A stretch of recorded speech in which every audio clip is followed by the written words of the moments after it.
નમસ્કાર, હું BM ખાણમાં સામાજિક આગેવાન અને કાર્યકર બિલોડાથી બોલું છું.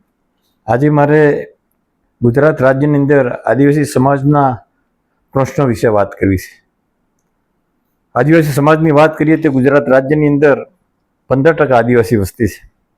આશરે 1,10,00,000ની આદિવાસી વસ્તી છે. અને ખાસ કરીને આદિવાસી સમાજના ખૂબ જ પ્રશ્નો છે. એટલે મારે આજે આદિવાસીના જે મુખ્ય પ્રશ્નો છે એના વિશે વાત કરવી છે.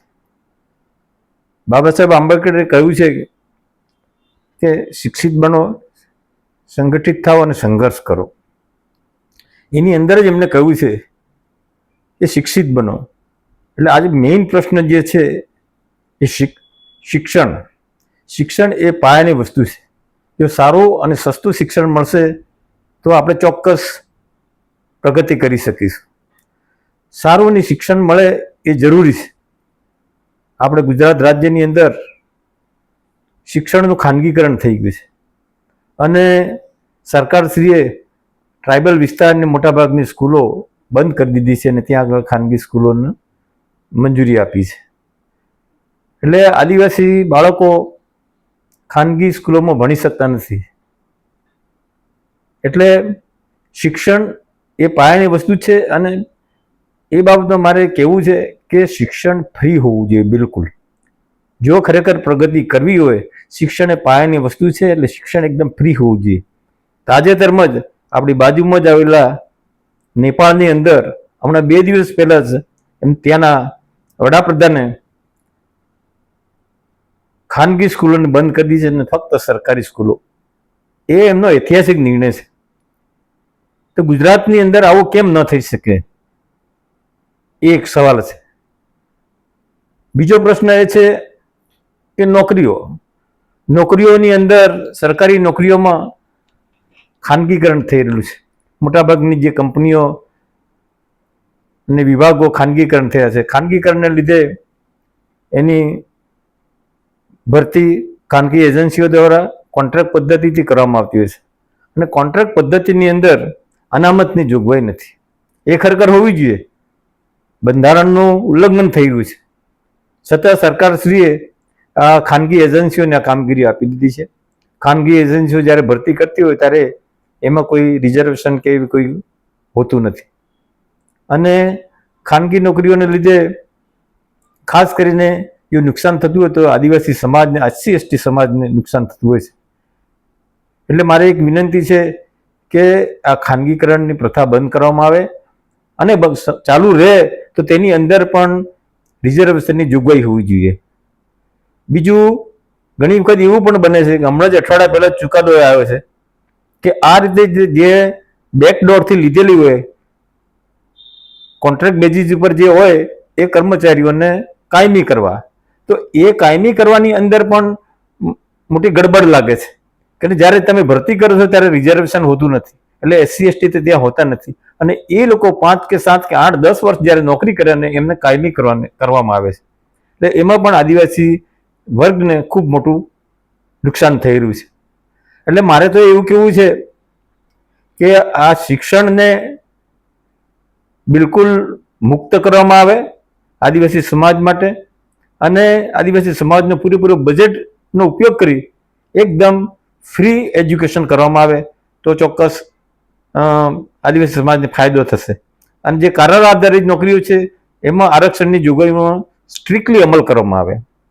બીજું વાત કરીએ તો અગાઉ 2010થી વર્ગ 4ની ભરતી સરકારશ્રીએ બંધ કરેલી છે. બંધ કરી છે એટલે જરૂર નથી એવું નથી. સરકારની અંદર મેન પાવરની તો જરૂર છે જ, પણ એ બંધ કરીને એ લોકોએ ખાનગી એજન્સીઓને આ કામગીરી સોંપી છે.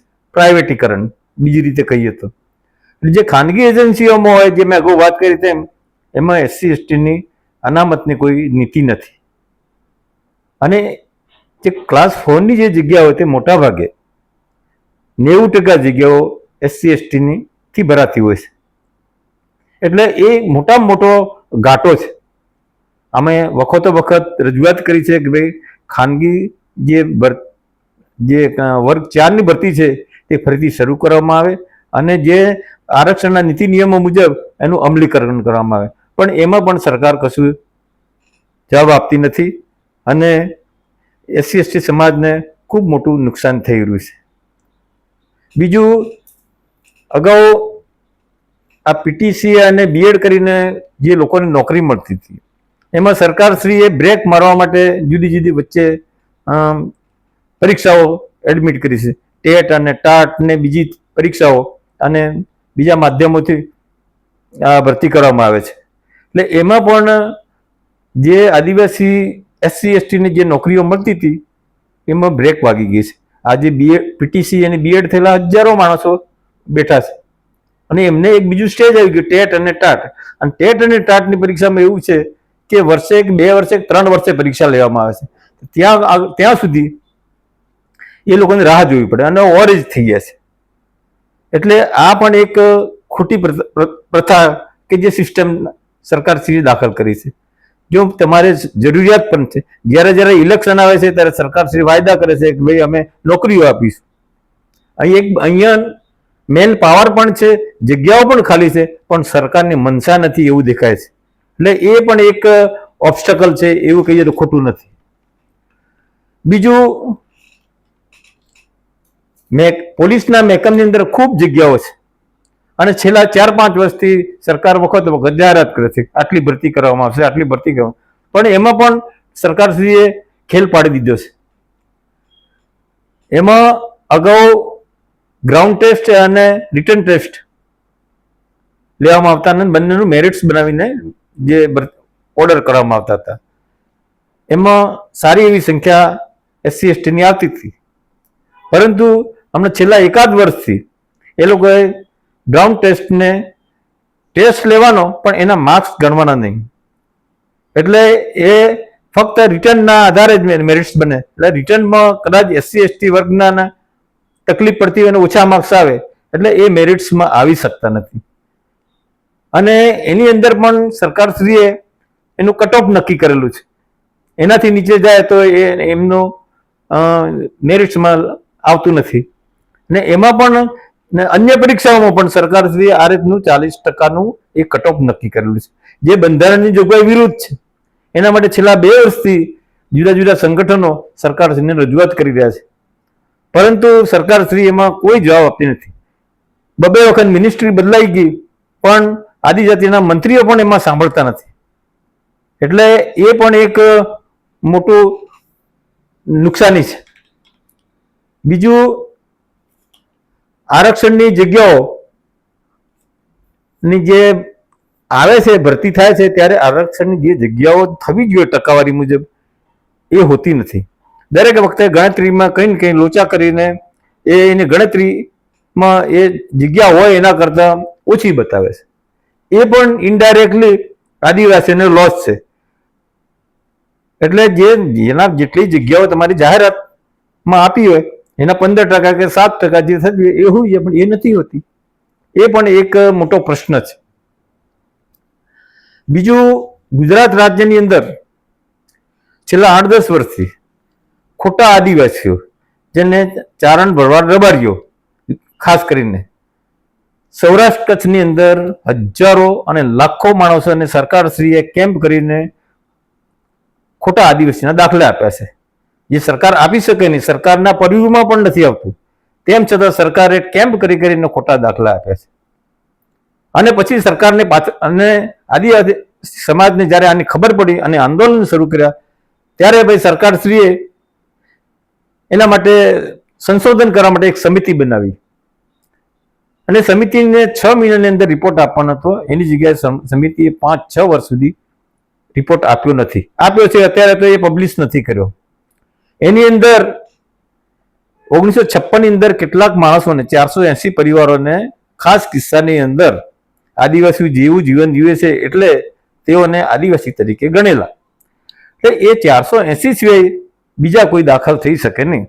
પણ સમય જતાં સૌરાષ્ટ્ર કચ્છને આખા સૌરાષ્ટ્ર કચ્છની અંદર જેટલા ચારણ ભરવાડ રબારીઓ હતા એમને સરકારશ્રીએ બોલાવીને કેમ્પ કરીને ખોટા દાખલા આપી દીધા છે અને સરકાર ભરાઈ પડી છે. હવે જે સરકારશ્રી જે કમિટી નિમિત્તિ એ કમિટી દ્વારા જે અહેવાલ જે રજૂ કર્યો છે સરકારમાં, એમાં ફક્ત 21,913 માણસો સાચા ઠરે છે. એટલે જે સરકારશ્રી જે લાખો દાખલા આપ્યા છે એ 21,913 સિવાયના અન્ય જે છે એ ખોટા છે. પણ અહીં તો આવા ખોટા માણસોએ ગુજરાત સરકારની અંદર નોકરી પણ લઈ લીધી છે, 4-4, 5 વર્ષથી નોકરીઓ કરે છે, છેક આગળ જે ગયા છે, પ્રમોશન લઈ લીધા છે. પણ એ સરકાર વખત રજૂઆત કરવા છતાં તમે 21,913 જે ખોટા છે એને બાકી રાખવાનો, જે અન્ય છે એમને તમે નોકરીમાંથી એમના દાખલા રદ કરો અને નોકરીમાંથી તમારે જ્યાં એડજસ્ટ કરવા હોય ત્યાં કરો. પણ સરકાર એ કરવાની હિંમત નથી કરતી. એટલે એ પણ એક આદિવાસી સમાજને મોટામાં મોટો લોસ છે. અમારી આદિવાસી સમાજની જે અસલ આદિવાસી છે, સાચા આદિવાસી છે, એ નોકરીઓ માટે વળખા મારે છે, જ્યારે આ ખોટા આદિવાસીઓ નોકરીમાં બેઠા છે અને એમને પ્રોટેક્શન મળી રહ્યું છે સરકાર તરફથી. દરેક કિસ્સાની અંદર એ લોકો કોર્ટમાં જાય છે અને કોર્ટમાંથી શરતી હુકમ મેળવે છે અને એ લોકો નોકરીમાં ચાલુ રહેશે અને સરકાર કોઈ નિર્ણય, સ્ટ્રિક્ટ નિર્ણય કરતી નથી. એ પણ આદિવાસી સમાજ માટે એક મોટામાં મોટો નુકસાન છે. તાજેતરમાં સરકારશ્રીએ જાહેરાત કર્યું છે આ વિધાનસભાના સત્રમાં કે અમે એમાં કંઈ ઘટતું કરીશું, પણ મને લાગતું નથી કે જો કરવું જ હોત તો એ છેલ્લા 5 વર્ષની અંદર એ કરી શક્યા હોત. કારણ કે જ્યારે 2020ની અંદર મિટિંગ થઈ એ વખતે આ મુદ્દો આવ્યો અને એ વખતે સરકારશ્રીએ